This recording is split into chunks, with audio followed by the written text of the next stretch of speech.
اللہ علیہ وسلم کا یہ فرمان علی شان، اس نے فرمایا من تشبہ بقوم فهو، جو کسی کی مشابہت اختیار کرتا ہے انہیں ہوتا ہے۔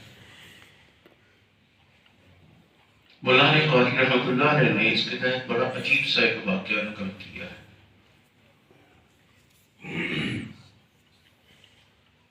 کہ بعض دفعہ نقل وہ اس کے لیے فائدے مند ہو جاتی ہے اور بعض دفعہ نقصان دہ بھی ہو جاتی ہے۔ حضرت موسیٰ علیہ السلام کا تذکرہ کرتے ہوئے لکھتے ہیں کہ جب اللہ تعالیٰ نے فرعون کو دریا نیل میں غرق کیا اور اس کے حواریوں کو غرق کر دیا تو اللہ نے ایک انسان کو بچا دیا اور وہ تھا فرعون کے دربار کا مسخرہ، وہ غرق نہیں۔ تو موسیٰ علیہ السلام نے اللہ تعالیٰ سے کلامی کی سوال کیا، یا اللہ فرعون اور اس کے حواریوں کو تو غرق کیا، اس کو کیوں نہیں غرق کیا؟ یہ تو مسخرہ تھا، مذاق اڑایا کرتا تھا، یہ میری مشابہت بنا کر مذاق اڑاتا تھا، میری شکل و صورت، میرا لباس اس طرح کے بناتا، پھر مذاق اڑاتا لوگوں کے ساتھ، تو اس کو غرق کیوں نہیں کیا؟ تو اللہ تعالیٰ نے فرمایا میں نے اس کو اس لیے غرق نہیں کیا کہ اس نے میرے محبوب نبی کی نقل کی تھی۔ میں نے اس لیے اس کو غرق نہیں کیا کہ اس نے میرے نبی کی نقل کی تھی، چاہے غلطی اس کا کام تھا مگر نقل تو میرے نبی کی کر رہا تھا، میرے محبوب بندے کی کر رہا تھا، میں کیسے اس کو غرق کرتا؟ محب اپنے محبوب کو کبھی نہیں مارا کرتا۔ تو اس چیز کو اگر ہم سامنے رکھیں تو آج ہمیں نقل کرنے کی ضرورت ہے کس کی، اور کس کی ہم نقل کر رہے ہیں۔ اگر اپنوں کی نقل کریں گے تو فائدہ ہوگا، اگر بیگانوں کی نقل کریں گے تو نقصان ہوگا۔ آج ہمارے مسلمانوں کے اندر نقل بہت زیادہ آ گئی، ہر کام میں ہم نقل لے کر آ گئے، حتیٰ کہ ہم نے یہود و نصارہ کے لباس کو اپنا لباس بنا لیا اور اپنا لباس ہی ہم نے ترک کر دیا، ان کا طرز زندگی ہم نے اپنا لیا، اپنا طرز زندگی ہم نے ختم کر دیا۔ پھر سوچیں کہ وہ مسخرہ ایک نبی کی نقل اتار کر عذاب سے بچ رہا ہے، اگر ہم کافر کی نقل اتاریں گے تو ہماری کیا حالت ہوگی؟ کیا ہم بچ پائیں گے؟ نہیں بچیں گے۔ کافر نہیں بچیں گے تو ہم کہاں بچیں گے؟ تو اس لیے ہمیں نقل کرنی چاہیے مگر ان لوگوں کی جو اللہ کے محبوب بندے ہوں۔ اورنگزیب عالمگیر کے زمانے کے اندر اس کے دل میں اولیاء کی، علماء کی بڑی محبت ہوا کرتی، تو جہاں کہیں بھی جاتا وہ سب سے پہلے اس علاقے کے علماء کو ملتا کہ یہاں کے علماء ہیں، اللہ کے نیک بندے ہیں، تو پہلے میں ان کو جا کر ملوں۔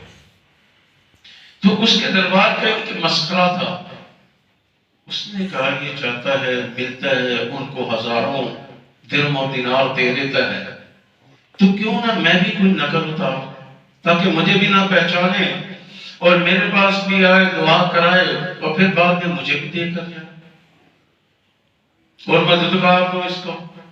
اس نے ایک مرتبہ اپنا حلیہ سارا بدلا اور بدلنے کے بعد وہ اللہ والے کسی کا حلیہ بنایا، داڑھی لگائی، پگڑی باندھی، دربار میں آ گیا۔ تو اورنگزیب عالمگیر رحمۃ اللہ علیہ نے فوراً دیکھا اور پہچان لیا اس کو، تو فلاں ہے۔ اچھا، پھر حلیہ کچھ دنوں کے بعد بدل کے آیا، پھر پہچانا گیا، تو کہنے لگتا ہماری قسمت میں انعام نہیں لکھا ہوا جو بادشاہ دیتا ہے۔ تو بادشاہ کہنے لگا جس دن میں نہیں پہچانوں گا انعام تم لے لینا میرے سے، اس میں کون سی ایسی بات ہے؟ اس نے کہا چلو ٹھیک ہے۔ وہ بڑی بستی سے نکلا، کہیں دور جا کر بیٹھ گیا، اس نے اپنی داڑھی بڑھا دی، پہلے تو نکلی لگاتا تھا، اب اصلی کر لی، پہلے وہ نکلی پگڑی باندھتا تھا، اب اصلی باندھ لی اور بیٹھ کر اللہ اللہ کرنا شروع ہو گیا، حتیٰ کہ لوگوں کے اندر اس کا نام چلنا شروع ہو گیا کہ یہ اللہ کا ولی ہے، جو اس کے پاس جاتا ہے دعا کرتا ہے اللہ اس کی دعا قبول کر لیتے ہیں اس کے حق میں۔ چلتا رہا سلسلہ، اتفاق سے کچھ عرصے کے بعد اورنگزیب عالمگیر کا اس طرف جانا ہوا تو پتہ کیا تو کہنے بتایا لوگوں نے کہ ہاں ایک اللہ بلا ہے. اس کے بعد جو بھی جاتا ہے حاجت لے کر دعا کرواتا ہے، دعا قبول ہو جاتی ہے، اسی میں دیر نہیں لگتی. اگر کوئی دے کر آئے تو مارتا بھی ہے ساتھ، کوئی مال دے کر آئے تو مارتا بھی ہے ساتھ، یہ بھی ساتھ ہے. دل کے اندر بات اٹھی چلو بھی جانا چاہیے. گئے اورنگزیب عالمگیر اس کے سامنے جا کر بیٹھ کے دعا کروائی. دعا کرانے کے بعد تھیلی نکالی، اشرفیوں کی سامنے رکھی تو اٹھا کر زور سے منہ پر ماری. اس کے بادشاہ کیا ہم اس لیے بیٹھے جو کرنا تھا کیا. بادشاہ اور بھی متاثر ہوا، دعا کرا واپس آ گیا. ارے واپس آیا تو کچھ دیر کے بعد ایک شخص بھاگتا ہوا پیچھے آیا، آ کر کہنے لگا بادشاہ سلامت میرا انعام نکال دے، میرا انعام نکالے. کس چیز کا انعام؟ کہنے لگا میں فلاں مسکرا ہوں، ابھی میرے سے دعا نہیں کروا کے آئے تم، پہچانا ہے مجھے؟ کہ نقل کی تو اس طرح کی حقیقت بھی چھپ گئی. تو ہمیں نقل کرنی چاہیے، مگر کس کی؟ اللہ کے نبی اور صحابہ کرام کی نقل کرنی چاہیے، نہ کہ ہمیں غیر مسلم کی نقل کرنی چاہیے. آج ہم اغیار کے پیچھے لگ کر ایک تو اپنی اصلیت کھو چکے ہیں، اور آج اغیار ہماری عبادات کے پیچھے لگے ہیں کہ ان کے اندر سے عبادات کو ہم نے کس طرح ختم کرنا. آج ایک نہیں کئی ایک کے بھی چینل پر نماز تراویح پر مسئلہ اٹھا ہوا ہے کہ نماز تراویح پڑھنی بھی چاہیے کہ نہیں پڑھنی چاہیے. اس بات پر چل رہا ہے. آج اس بات کو مذاق بنایا جا رہا ہے کہ شریعت کا مسئلہ کیا ہے؟ نکاح مذاق، نکاح دو ہی لفظ ہے، ایجاب قبول.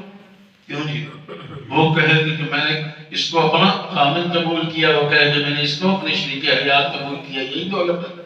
یہ شریعت کہتی ہے مذاق کے اندر بھی دو انسان اگر کہہ لیں، دو گواہوں کے درمیان، تین گواہوں کے، تو نکاح ہو جاتا ہے، قبولیت ہو گئی ہے.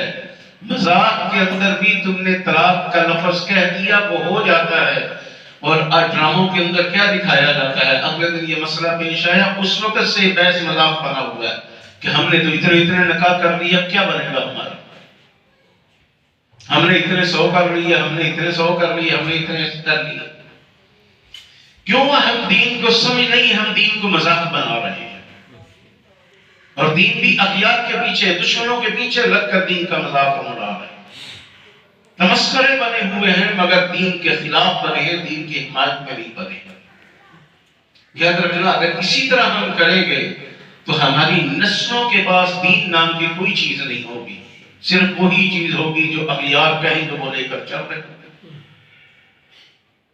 اغیار دے رہے ہیں، ہم استعمال کر رہے ہیں.